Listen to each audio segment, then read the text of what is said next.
Hello and welcome, Northwood University, to the Northwood University webinar series. Today we have Anne-Marie Taepke talking about social media strategies to help grow your presence online. Before we get started, though, I wanted to do a couple of housekeeping items just to make sure we're all on the same page. If you're new here, if you have questions, we'll try to get to as many as we can at the end of today's webinar. Please use the Q&A tab that's on the right side of your screen to input questions there. Please feel free to use the event chat to talk with your fellow participants. Without any further ado, I'd like to introduce Anne-Marie Taepke. She's been working in social media marketing since its infancy in 2008. Her innovative and creative digital strategies have led to multiple award-winning social media campaigns for national clients like Jeep, Fox Home Entertainment, AstraZeneca, Carlson Residor Hotel Group, and Velcro companies. I'm going to go slightly off script here and say that Anne-Marie's social media professionalism has been seen as far back as her college days when she was on the executive board for the auto show with me. Moving on, Anne-Marie is currently the Chief Marketing Officer for Holderness Family Productions. Yes, she works for that Christmas Jammies family, where she's in charge of brand development, digital content, as well as new product launches. Anne-Marie has been the instructor in social media strategy at Wake Tech Community College in Raleigh, North Carolina. She is also a senior digital consultant for the agency Walk West, where she has an on-demand social media course launching later this year. Please welcome Anne-Marie. Thank you, Chris. Thank you for that nice little bonus introduction, too, with a little shout out to the e-board for the auto show. I really appreciate that. Thank you so much, Northwood, for having me. I feel very lucky to be part of the Northwood Unite series. I am really excited to be talking with all of you today about something that I love, which is social media marketing. As Chris said, I'm the Chief Marketing Officer for Holderness Family Productions. It is a very fun job. I do anything from write and produce videos to help manage online communities, coordinate brand partnerships, and one thing I'm very excited about is we are doing some things to expand the family brand this year, which also falls into my lap. And it's a great group. We're a small team. The families, just like you see on your screen, they're really, really great to work with. One thing that I wanted to mention is that I have worked with a lot of big brands, and I'm going to talk to you about some social media strategies that I think you can implement at any level.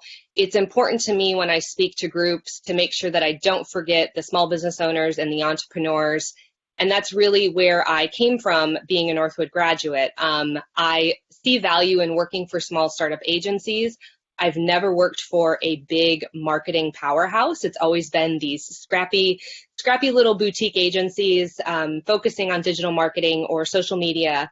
And that's something I've really come to value. And one of the things I think, why I've been able to work on some of these very large brands is that scrappy nature, kind of that Detroit mentality that I love to bring here to Raleigh, North Carolina, is how we've won some big accounts, and because we've thought differently and we've, not allowed ourselves to be really hand-tied by process is one of the reasons why we've had such success with some of the things that we've put out.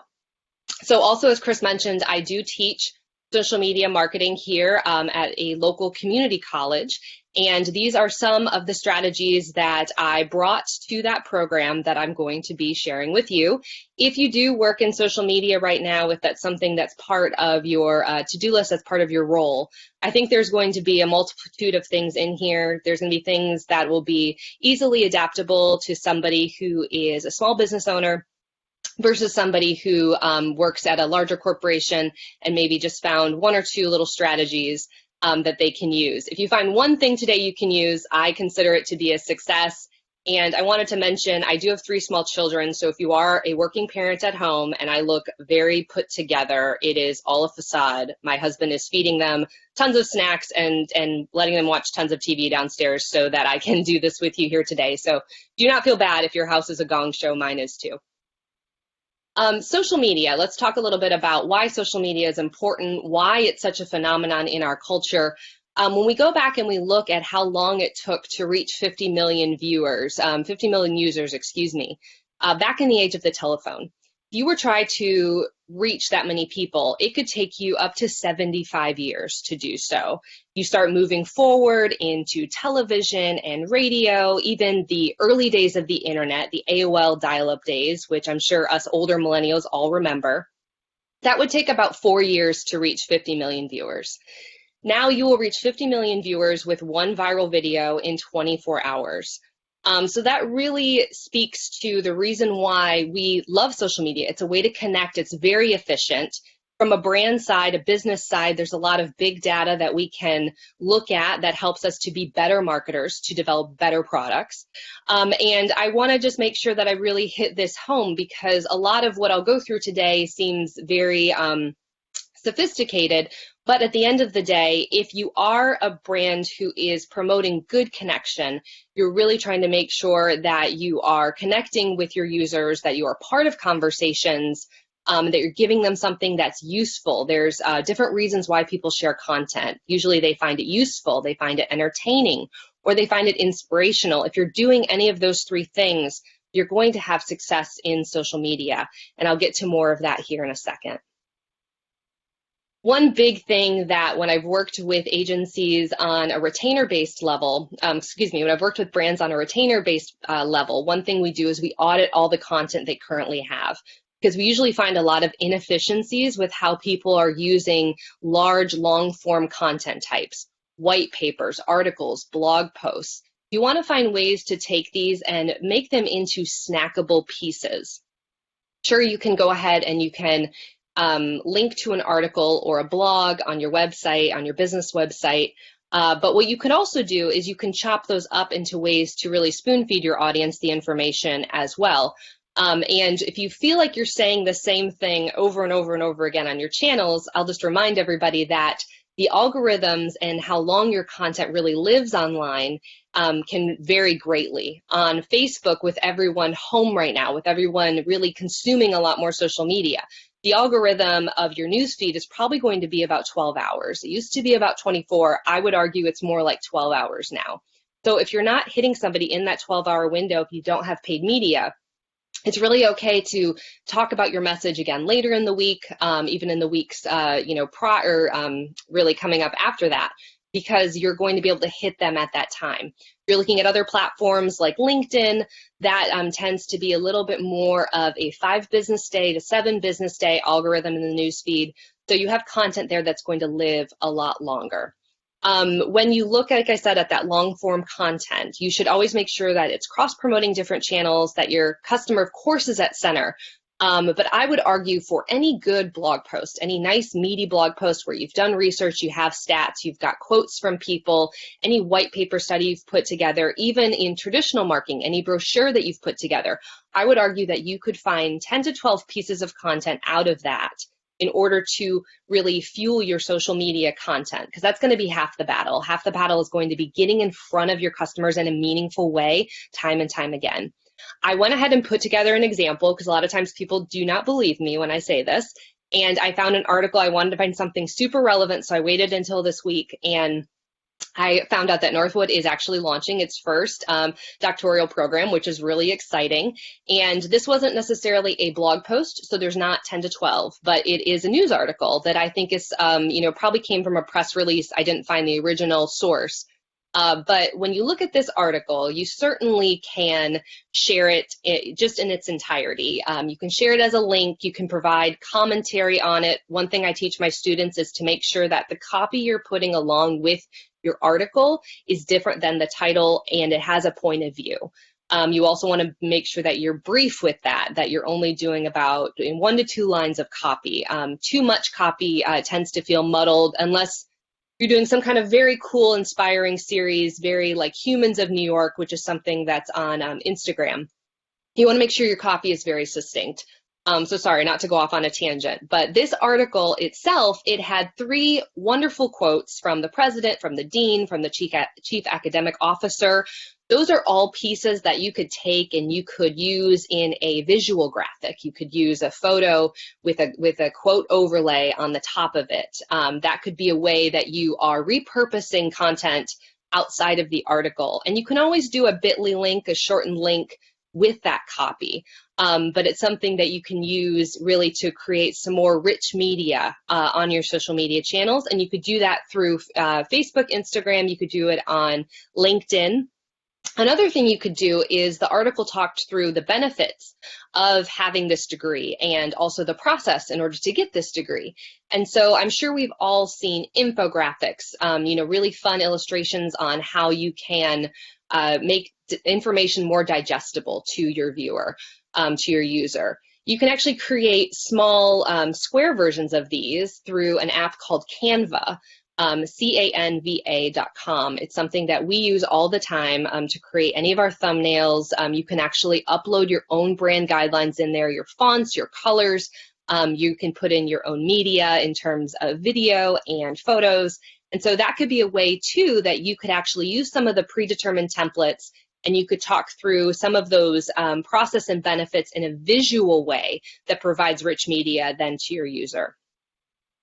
Another thing you could do is really take the article and summarize it through a video app. Typedo, Typito, is another app that we use in terms of making quick video cuts. It allows you to size things for different social channels. You also can add a lot of really cool graphic copy on it, little motion graphics on the top. Canva also is getting into doing this as well. You could provide a way, if someone doesn't want to click through and read your entire article, that you're now taking the information, you're finding what's most important, making it very succinct, and you're making like a little 30-second, what we call a BuzzFeed style video, which means that you're just using stock footage on the back or stock images, and you're having the graphics come in, and it kind of animates it in a way that feels like things are moving even if they're static. That could be a way too that you could tout this program and some of the information that you've already put together in a press release and just reposition it in a new way. I come from, even though I went to Northwood University, I also graduated from improv comedy after school, which was really fun. And so I love the idea of yes and taking ideas and making them even better. So another thing you could do with this is provide a video series on the making of the curriculum with some of the professors. You could talk about, profiling the first class of students, really getting their permission to even like take over accounts and show everyone what's going on. You could do stats in general on doctoral programs and why they're so meaningful. So again, the possibilities are endless. This is one little nugget of an idea that you really can explode into lots of different content types. The second tip I'll give you is that when you don't have a network of your own, you want to borrow somebody else's. And that's why brands work with influencers, and that's why we try to get placed in prominent industry news, is because we want to borrow other people's network. You can actually do this on a very small scale with some of your advocates of people that you know love you, really empowering them to share content by providing them exclusives, doing profiles on them, ways that you can get in front of new people like them in a little more of an organic way that you don't necessarily need to pay for other than what you're providing to them as a benefit. So I would encourage people to make a list of associations and news outlets that they want to be aligned with. And that's one way too that you can borrow another network. When I come in and audit a brand, we also look at that. We talk about like who we want to be when we grow up, what would it be really cool to be part of. And then what we try and do is we engage with those outlets, those brands, those influencers. We become part of the conversation. We comment, we share their things, and we do that strategically. We want them to notice us so that we hopefully will get some of the shares back in return. When you think about the credibility of third party, it's really staggering. And I know any business owner knows this. One good review can bring in so much more business than, just an advertisement on TV. And so just this quick stat, 90% of customers trust a product or service recommendation from their own connections. And you can really amplify those in social media. The third tip I'll give you is to leverage your emails and leverage the engagement that's already happening on your channels, even if it's small.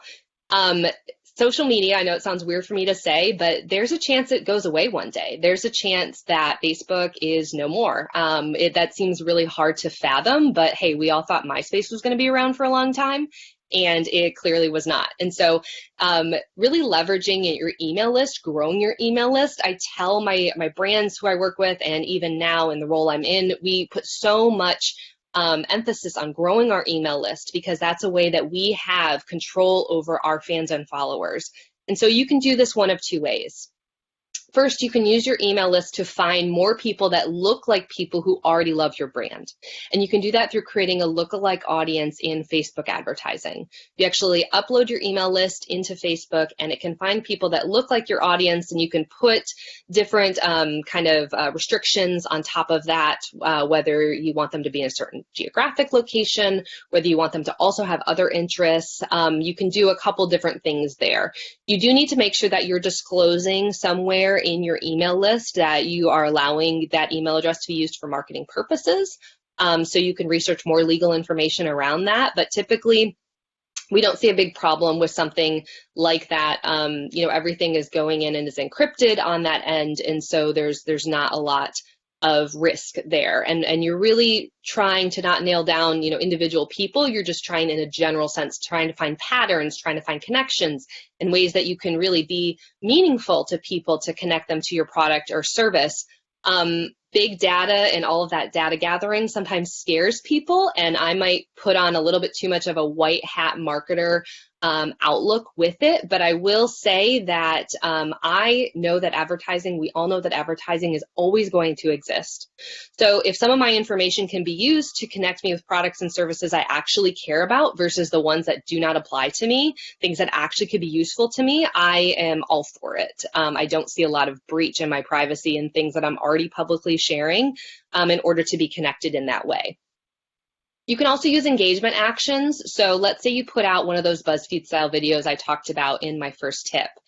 You could actually go through and see people who maybe watched 50% of that video or more, and you could then target them with some new content. Maybe you know that was about a new product that you're launching or a new service. And now you can actually go back and you can target those people to then go further down the funnel to then convert hopefully into a purchase or to at least learn more. You can also use those engagement actions to have people join your email list if you're trying to grow your email list. You can find people that are already engaging with you. You can put in a restriction that you don't want to include anybody that's already part of the list that you've uploaded. And you can try and market to those people to just fill out a quick form. It usually will autofill for you if you use a lead form ad on Facebook. And that's one way you can grow your email list as well. Just lookalike audiences. I know this might be a little advanced for some people. You definitely can research it more. It's very interesting and very helpful, like I said, to connect the right people with your product or your service if you are a business. So this is just a quick visual of how lookalike audiences work. You usually have a source, whether that be an email list, people that have visited your website, people that like your page, and then Facebook will go ahead and take that information and in their secret back room, which I'm not trying to make it sound spooky or anything, they will look at patterns and things that make sense for people that look like those people. So hopefully you can find more meaningful connections. The fourth tip I'll give you is also a paid media tip, and it's to run all stages of the funnel. So you know about the marketing funnel, the buying funnel, and the customer journey that someone goes on when they make a decision to purchase your product or service.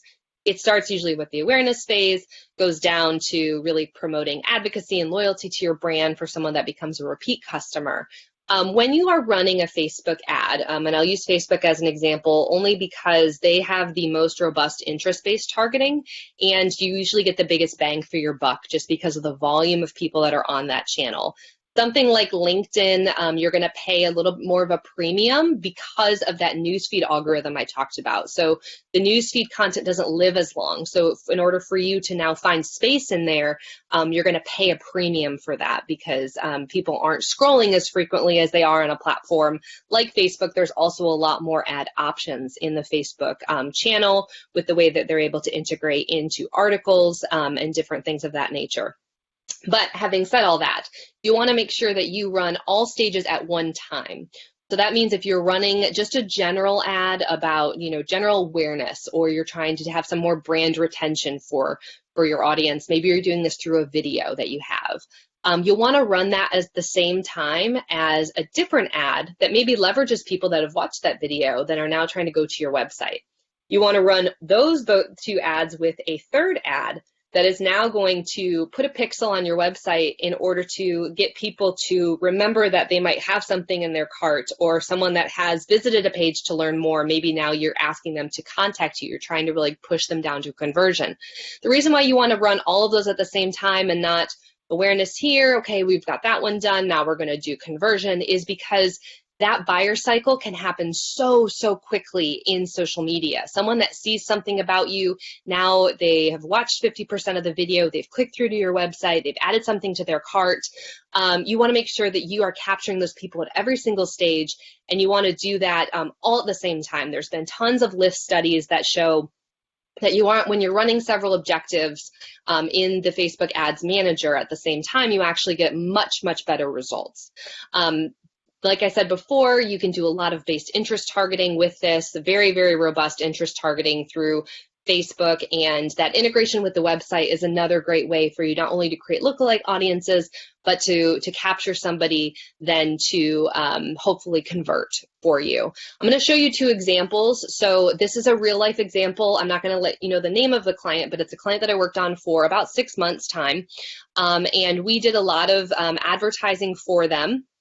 And one of the things that one of my colleagues and I had noticed is early on, before all these lift studies had happened, we had a lot of awareness ads going on, along with some catalog ads where someone can just browse on Facebook through some of your different merchandise and then decide if they want to purchase. We also had some of those pixel targeting ads that I mentioned where, if you put a pair of shoes in your cart and all of a sudden the shoes are like following you around social media, those types of ads. So we had all 3 running at one time. The client did not see a lot of value in the awareness ads because we were hitting a really big, group of people, but we couldn't quite show at the time the correlation between those and the people that were actually going to the conversion actions. We felt like there was a correlation, but we weren't able to actually prove it. And so we did a test. We turned them off for 3 weeks in December. And as you can see in the light blue line, the revenue really plummeted here. So we had about the same volume of sessions on the website, but revenue was not there at all. You could argue it was because of holiday. This wasn't a very seasonal product. But the drop is so staggering, at least to me. I would have seen it more plateau perhaps and not go down as far as it did during that time frame. So that really showed the client that yes, these are important. And you can see the week that we put those back up, that first week in January, we saw another spike then in revenue. And granted, there was some volatility with this client, but for the most part, that was a very staggering thing for us to see when we did take that down. I'm going to give you a quick bonus. This might seem counterintuitive, but if you are running Facebook ads and you have a small audience and you really are trying to promote, your just some more visibility around your brand, one thing that you can do is actually do a boost to your fans and followers first.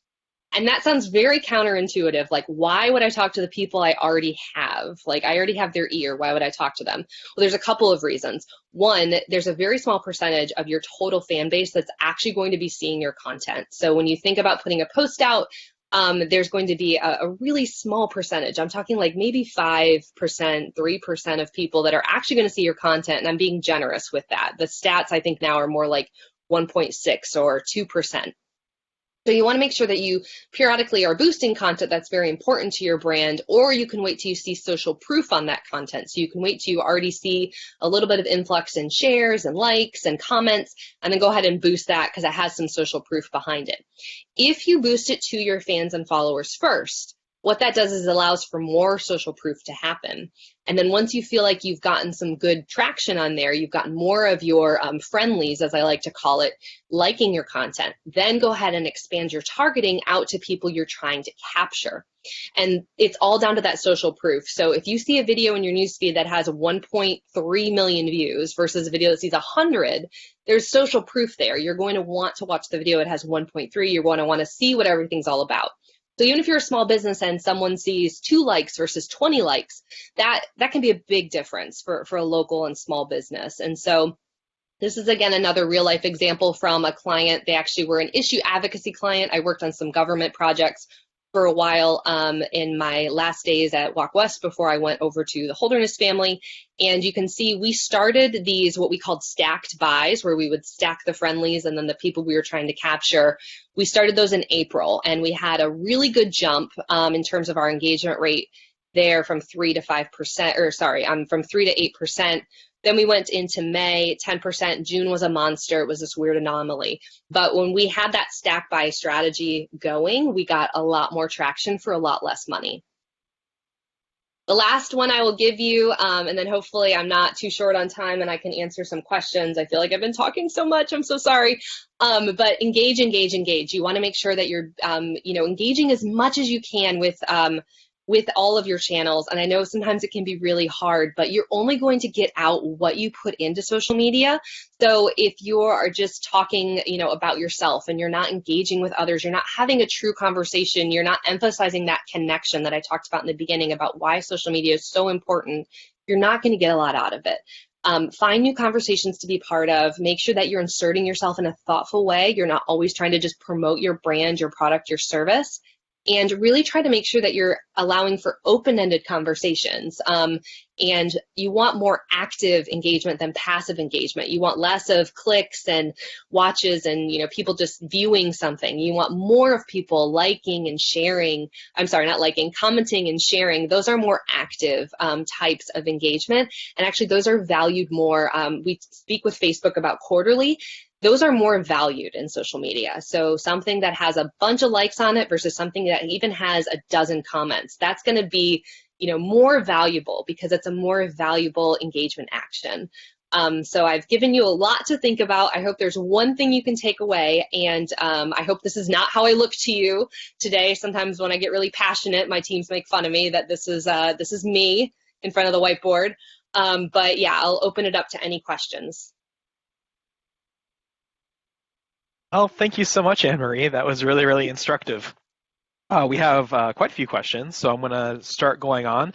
Just as a reminder, if you are watching this and you're not able to stick around with us, I think we might go a little bit beyond just so we can accommodate more questions, as long as that's okay with Anne-Marie. This is being recorded and will be sent to you after the fact so that you have the ability to see the whole thing. So first question, borrowing other networks. Is this something you want to happen organically by liking, sharing, communicating, or is it better to engage them first and partner together knowingly? I love that question. That's great. I would always try to make sure it's organic first. Being on the other side of the coin now, working with someone who is a quote unquote influencer, it's always nice if someone's reached out to us who we've already kind of seen that they've engaged with our stuff. It's not it's not a requirement for us in terms of making a deal of working with that individual, but it does feel more authentic and real. So I would always be an advocate in the scrappy nature of trying to go for organic first. If this is like a big initiative and something you're trying to put a campaign around, then yes, of course, you may want to just go ahead and reach out for an actual partnership, whether that's a paid partnership or there's some kind of mutually agreeable terms that you're going to help each other out. And I hope that answers your question. Okay. We have another question. What would you suggest as first steps for those looking to start their personal social media presence on YouTube, Facebook, or Instagram? Awesome. Yes, I love this. I used to give talks about personal branding and how important it was back in the day, and it's still very, very important. So in terms of your personal network in starting something that's brand new, you are going to have to try to leverage things in the space that really position you as a thought leader. I would, as much as you can, try to vlog through video, try to blog, try to make sure that you really invest in something in terms of like your SEO, your keywords. Try to find ways that you can align yourself with people you want to be like, whether that means that you're engaging with their stuff or that you are trying to maybe get them on your blog for an interview. Especially if you're up and coming and you're not asking, to try to get someone who is way, way unobtainable. Putting together that list and having that, influencer base that you're really trying to leverage and then finding interesting ways to partner with them. I think that's a good place to start. Make sure that all your channels look super uniform. Make sure you have a really nice headshot. You have a place that you can send people when they want to learn more about you. And you don't have to start a website. You can blog on LinkedIn through LinkedIn Pulse. So that's a good place to get your feet wet if you're starting. All right. We have a question about the funnel. It says, can you explain the funnel a little bit? I'm not a marketing professional and I'm a little unfamiliar with the term. Yes, the funnel. So the idea is that if you're casting a super wide net and you're just trying to if you're selling, I don't know, mason jars or something, and you're just trying to let everyone know about your mason jars. And so you're really in the awareness stage, you're just trying to get as many people as possible into knowing about you. And now then you've done that, and the goal is that some of those people are going to be interested in you. And so now they move into more of a consideration phase. So they're considering buying your product. As you move down into an actual purchase, the actual size of that group gets smaller and smaller and smaller. And so it's called a funnel because it tends to go big and then start to go small. What sometimes I talk to brands about is the double funnel. So there's a lot of impact with somebody who is an advocate or a loyal person to your brand.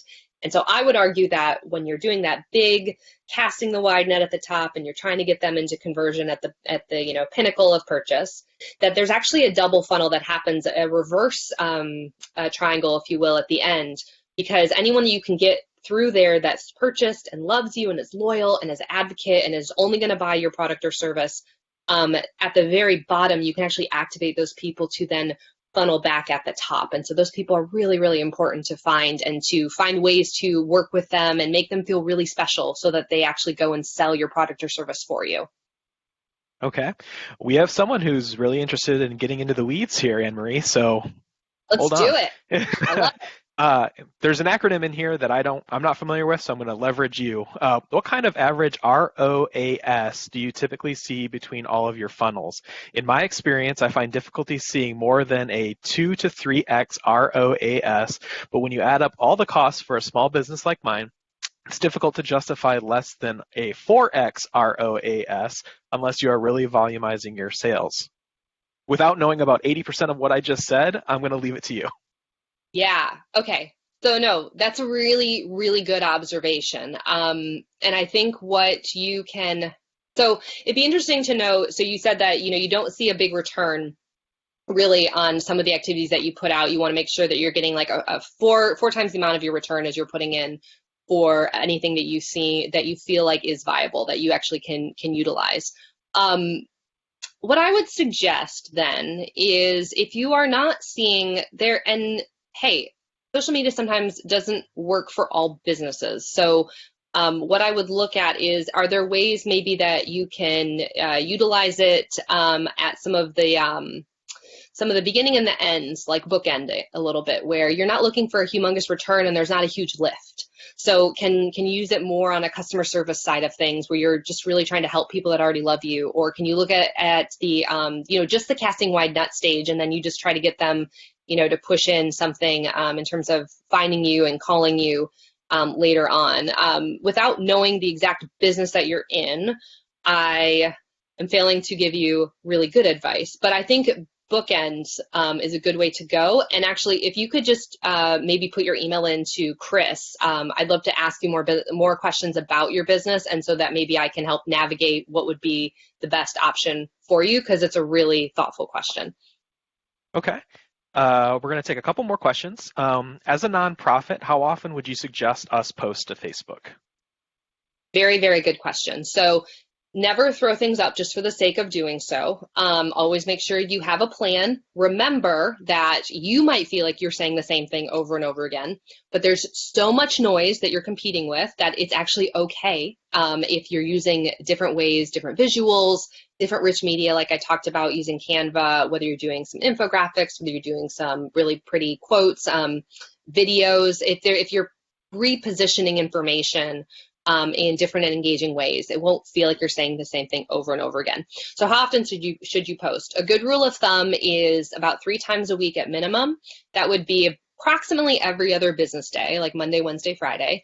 You want to start really seeing where you're seeing the most engagement. It was surprising to us when I started working for the Holderness family that we saw a lot of engagement on Sunday nights, but it makes sense for our demo that it's actually like a lull time where they're getting ready for their week and they're probably unwinding.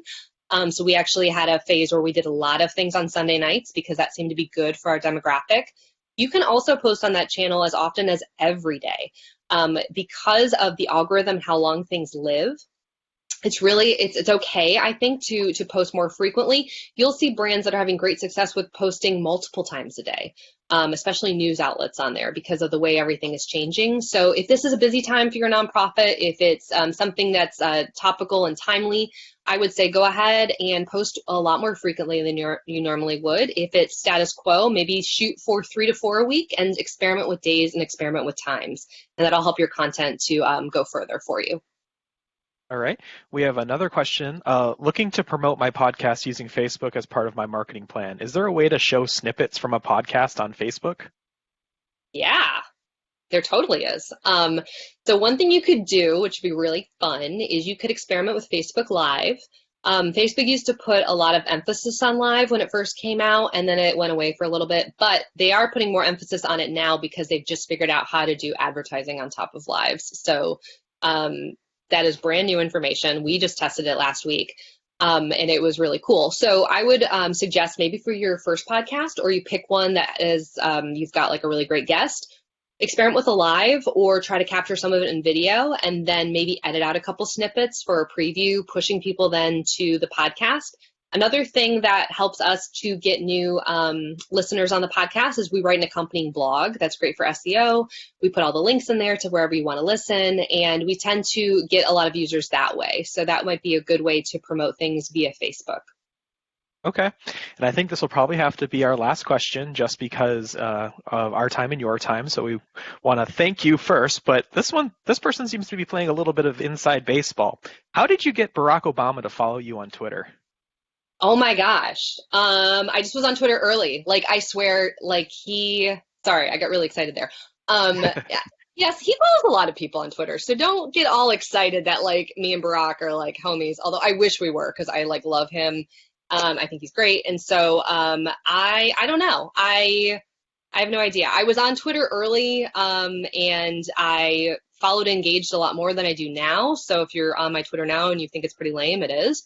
But yeah, no, I mean, I was just on early and I engaged. I was, finding new connections, guys. So it's all about engagement and connections. And apparently Barack Obama will follow you. I mean, that's really what you should take away from this. All right. Well, again, thank you so much, Anne-Marie, for your talk today. It was really instructive. As a reminder, you'll receive a recording of this, and with Anne-Marie's blessing, we'll be sending a copy of the presentation if you joined us via email today. We invite you to join us again next week, where Beth Bryce will be talking about career searching during these very unique times. So thank you, Anne-Marie, and we look forward to hearing more from you in the future. Thank you. Thanks, guys. Hang in there.